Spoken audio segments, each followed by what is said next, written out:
بہت پیسے والی تھی، رچ، بہت ماں باپ کے پاس دولت تھی، نیک لڑکی تھی، نماز روزے کی پابند تھی، عبادت کرنے والی لڑکی تھی، شادی نہیں ہوئی تھی.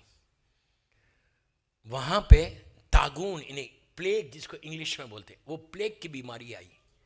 آج یہ پلیگ دنیا میں ایگزسٹ نہیں کرتا. یہ بیماری، میڈیکل سائنس اتنی ایڈوانس ہو گئی کہ اب ایگزسٹ ہی نہیں کرتا، لیکن اس زمانے میں یہ بہت خطرناک بیماری تھی. نبیوں کے زمانے میں ریٹ سے ہوتی ہے، چوہے سے. پلیگ کی بیماری پھیلی اور 100-200 لوگ اصفہان شہر کے مر گئے، جس میں یہ لڑکی مر گئی. 19 سال کی لڑکی کا مرنا ہنگامہ مچ گیا کہ اتنی چھوٹی بچی اور ایک پیسے والی کی لڑکی ہے.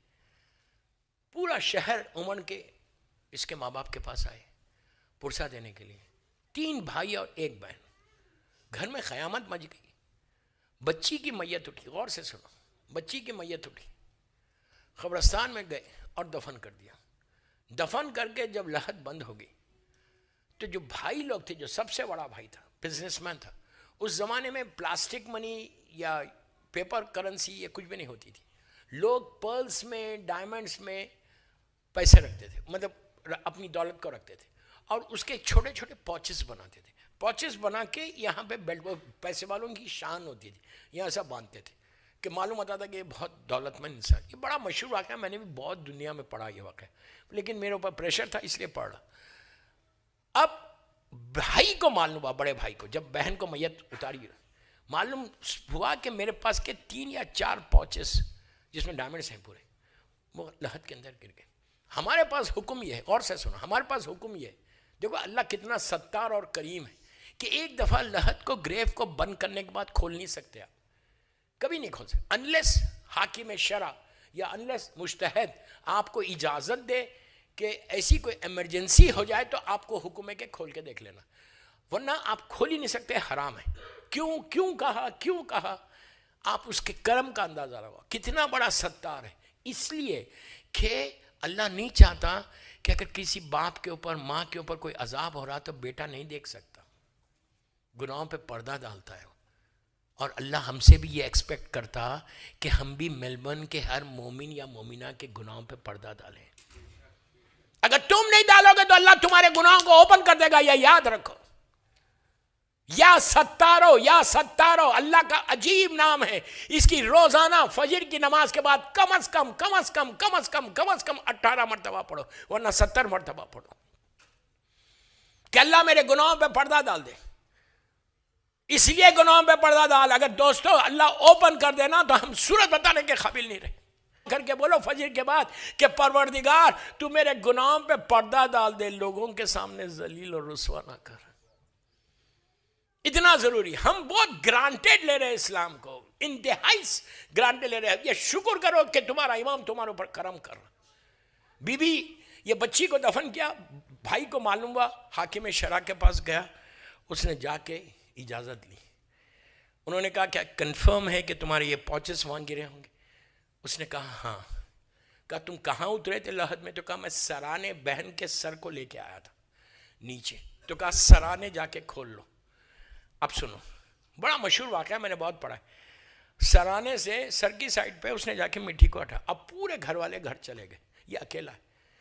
2 گھنٹے پہلے بہن کو دفن کیا. آپ کو میں فیری ٹیل سٹوریز نہیں سنا رہا آپ کو، یہ ریئل واقعہ ہے اصفہان شہر کا اور امام کے چاہنے والوں کا. یہ اٹھا، اس نے مٹی کو ہٹانا شروع کیا سرانے سے. اتنا ہٹایا کہ اتنا ہلکا سا سوراخ آ گیا. جیسی وہ سوراخ نظر آیا، اندر سے ایک آگ کا شعلہ باہر آیا، شدید تیز آگ کا شعلہ. یہ پیچھے ہٹ گیا، بس یہ سر پکڑ کے بیٹھ گیا کہ یہ کیا ہو گیا. اتنی آگ آ رہی کہ اندر سے. اس نے مٹی ڈال دی، سر پکڑ کے بیٹھ گیا. جا کے نہ ماں کو بول سکتا، نہ باپ کو بول سکتا، نہ دوسرے بھائیوں کو بول سکتا. کیوں نہیں بول سکتا؟ اس لیے نہیں بول سکتا کہ وہ لوگ مر جائیں گے کہ تمہاری بیٹی پہ یہ 2 گھنٹے میں یہ عذاب آ رہا. 3 دن کے بعد وہ گھر چلا گیا اور وہ اعمال کرنے لگا کہ جس اعمال سے روح تمہارے خواب میں آتی ہے. مجلس کے بعد لائن نہیں لگانا باہر، سمجھ آئی بات؟ تو وہ اعمال ہیں کہ اگر آپ کریں گے، اس میں گارنٹی نہیں ہے کہ مرنے والا آئے گا. روح امر ربی، جب تک حکم الہی نہیں ہوا باپ بیٹے کے خواب میں نہیں آ سکتا، ماں بیٹے کے خواب میں نہیں آ سکتا. یہ امر ربی ہے، اللہ کا امر ہے.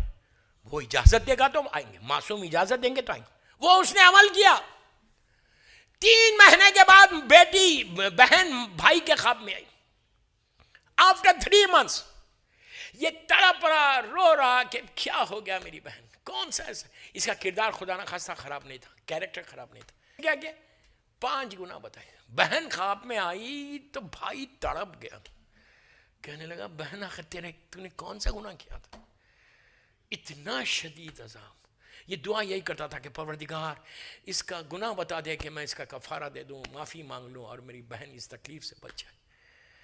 دوستو پہلا جو چیز بتائی تھی، اس نے غیبت چغلی بتائی تھی کہ مجھے مزہ آتا تھا اس کی بات ادھر اس کی بات ادھر. چیک یہ کرو کہ میں بھی کرتا ہوں کہ ایک بھائی کی بات میلبورن میں لے کے آگے پھیلاتا ہوں، کسی کے بارے میں واٹس اپ آیا تو میں آگے پھیلاتا ہوں. یہ تھا. دوسرا پردہ تھا، پیسے والی تھی. تیسرا، آج گناہ ہے کوئی حجاب نہیں کرے تو وہ ہم سمجھتے ہیں وہ گناہ گار ہے؟ نہیں. کوئی غیبت کرتا ہے ہم سمجھتے ہیں یہ گناہ گار ہے؟ نہیں. یہ گناہ سارے ختم ہو گئے معاشرے سے. اس کے بعد تیسرا گناہ اس نے بتایا جو آج ہمارے شہر کا، ہمارے شہر بلکہ نہیں بول رہا، میلبورن نہیں بول رہا، پوری دنیا کا کامن گناہ ہے. پیسے والی تھی. کبھی کبھی اس زمانے میں میوزک ایسی نہیں تھی کہ ٹیلی فون پہ بھی ہے، یہاں پہ بھی ہے. ایک پرٹیکولر